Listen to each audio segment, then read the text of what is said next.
Hi, welcome to Idly Kundaan channel. இன்னைக்கு பார்க்க போறது சேப்பங்கிழங்கு மிளகு சாம்பார் எப்படி பண்றதுன்னு பார்க்கலாம். சேப்பங்கிழங்கு மோஸ்ட்லி கார குழம்புக்கு அப்புறம் ஃப்ரைக்கு இதுக்கெல்லாம் தான் யூஸ் பண்ணுவாங்க. சாம்பார் வச்சா சில பேர் கொழகொழன்னு இருக்கும் அப்படின்ட்டு அதை யூஸ் பண்ண மாட்டாங்க.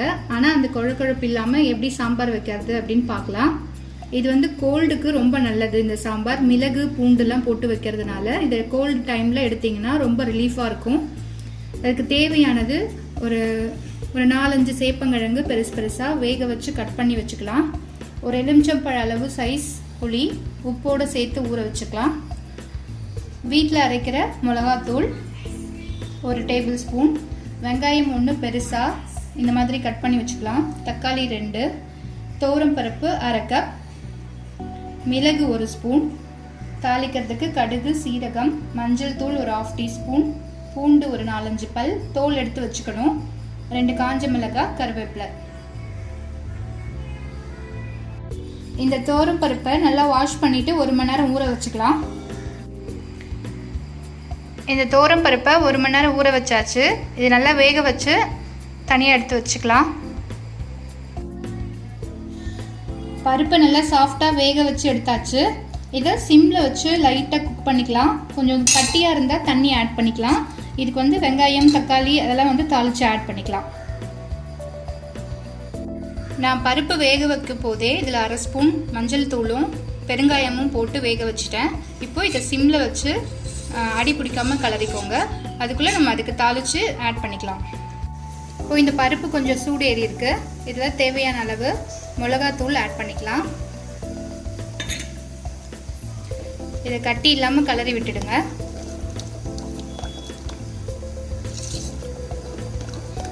இது சிம்மில் தான் இருக்கணும். மீடியம் ஃப்ளேமில் வச்சிங்கன்னா கூட டக்குன்னு அடி பிடிச்சிடும். அடி பிடிச்சா சாம்பாரோட வாசனையே போயிடும். இந்த பருப்பில் மிளகாத்தூள் நல்லா வெந்திருக்கு. இப்போ இதில் வெங்காயம் தக்காளி அந்த சேப்பங்கிழங்கு அதெல்லாம் வதக்கி இதில் ஆட் பண்ணிக்கலாம்.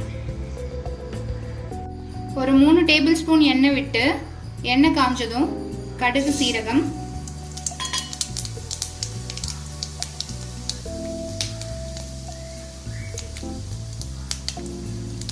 அது பொரிஞ்சதும் 2 காஞ்ச மிளகா, அப்புறம் வெங்காயம்.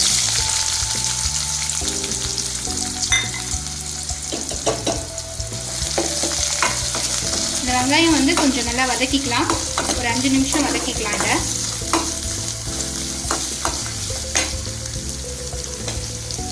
கருவேப்பிலையும் ஆட் பண்ணிக்கலாம்.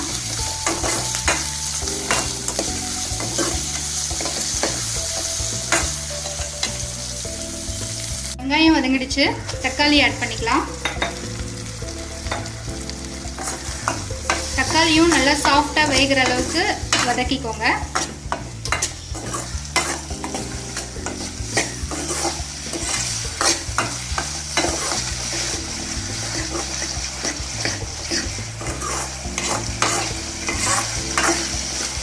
இந்த தக்காளியும் சாஃப்ட் ஆயிடுச்சு. இதில் சேப்பங்கிழங்கு ஆட் பண்ணிக்கலாம்.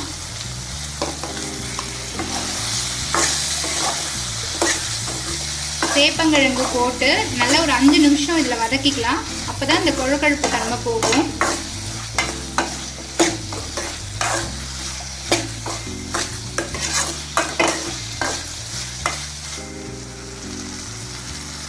இப்போ இந்த வெங்காயம் தக்காளி சேப்பங்கிழங்கு எல்லாமே நல்லா வதங்கிடுச்சு, வதக்கியாச்சு.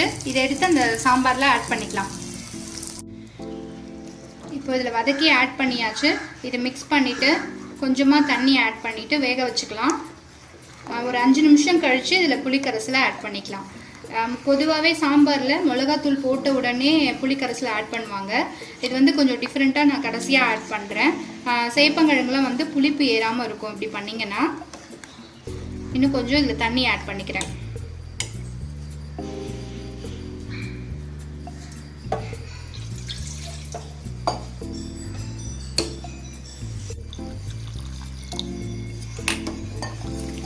வேணுன்ற அளவுக்கு தண்ணி சேர்த்துடலாம். நம்ம மறுபடியும் புளி தண்ணி வேறு ஆட் பண்ணணும். அதனால கொஞ்சம் தண்ணி வந்து திட்டமாகவே ஆட் பண்ணிக்கலாம்.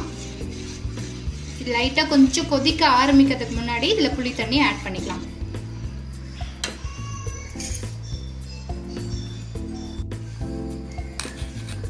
இப்போ இந்த சாம்பார் கொதிக்க ஆரம்பிக்குது. இந்த ஸ்டேஜில் புளி தண்ணி ஆட் பண்ணிக்கலாம். இதை சேர்த்துட்டு ஒரு 5 நிமிஷம் கழித்து கொதிக்க ஆரம்பித்ததுக்கப்புறம் ஒரு 5 நிமிஷம் வேக விட்டுட்டு ஆஃப் பண்ணிக்கலாம். இறக்கும்போது கேஸ் ஆஃப் பண்ணும்போது அந்த மிளகையும் பூண்டையும் தட்டி போட்டுக்கலாம்.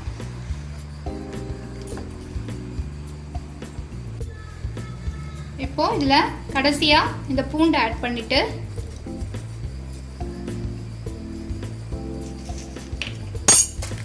இந்த மிளகை ஆட் பண்ணிக்கலாம். இந்த மிளகும் பூண்டும் போட்டு ரொம்ப நேரம் கொதிக்கக்கூடாது.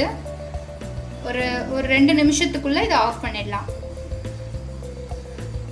வாசனைக்கு கொஞ்சம் கொத்தமல்லி ஆட் பண்ணிக்கலாம்.